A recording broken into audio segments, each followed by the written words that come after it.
السلام عليكم ورحمة الله وبركاته. كبجمتوتا داوتوتا تلفزيوني هاملتن iddoo jirtan hundatti kanneen biyya keessaa fi biyya alaa ta'ettanii karaa televiziyoonii Hamiltaniin nu hordoftan karaa sooshaal miidiyaa yookaan miidiyaa hawaasummaa televiziyoonii Hamiltaniin kanaan dura illee nu hordofaa jirtanii fi gara fuulduraatti illee nu waliin turtii taasiftan hunda keessanuu iddoo jirtanitti nageenyi keenya kan kabajaa fi jaalalaa isin haa ga'u isiniin jenna jalqabarratti.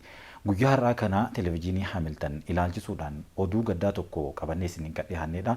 Oduun kun uummata musliimaa hundaa kan televiziyoonii Hamiltan daawwatu kan onni isaa cabsuudha jechuudha. Kunis YouTubein televiziyoonii Hamiltan kan waggoota 7 hanga 8 itti hojjetamaa ture. Viidiyoo yoo xiqqaate viidiyoo 1500 ol kan irratti fe'amaatiin ture. Daawaa garaagaraa ergaa waa'ee amantii barsiisuu akkasumas namoota gahoomsuu fi kanneen biroollee kan hawaasummaa akkasumas oduu fi odeeffannoowwan garaagaraa kan televiziyoonii Hamiltan irratti kanaan dura fe'amaatiin ture. Yeroo ammaa kana butamee yookaan ammoo hatameeti kan inni jiru. Hawaasni musliimaa naannoo Oromiyaa keessa jirtan akkasumas kanneen bakka hunda addunyaa guutuu irra jirtan kanaan dura YouTube ture waan nu jalaa butameef YouTube haaraa qabannee isiniif dhiyaanneeti kan nuti jirru. YouTubein haaraan kun @Hamiltan1 yookaan @Hamiltan TV tokko kan jedhudha.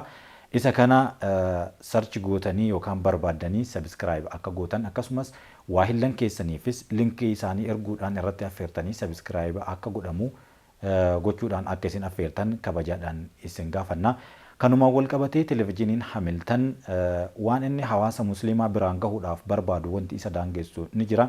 Wanti isa daangessu kanneen keessaa tokko karaa diinagdeetiin of gahuu yookaan gahumsa qabaachuu dhabuun ammoo uummata musliimaa bira akkaataa barbaadameen gahaatii kan inni hin jirre keessattuu naannoo magaalaatiin alaa naannoo baadiyyaa uummata musliimaa bira dhaqee dokumentariiwwan garaagaraa hojjetee akkasumas oduu fi odeeffannoo uummata naannoo san jiru haala jireenya uummata naannaa san jiraatu qabatee uummata biraan gahuudhaaf rakkoo jiru hundaa uummanni hubatee karaa diinagdee qabuutiin karaa beekumsa qabuutiin furmaata waaraa akka nu waliin barbaaddan ergaa keenya isiniif dabarsina.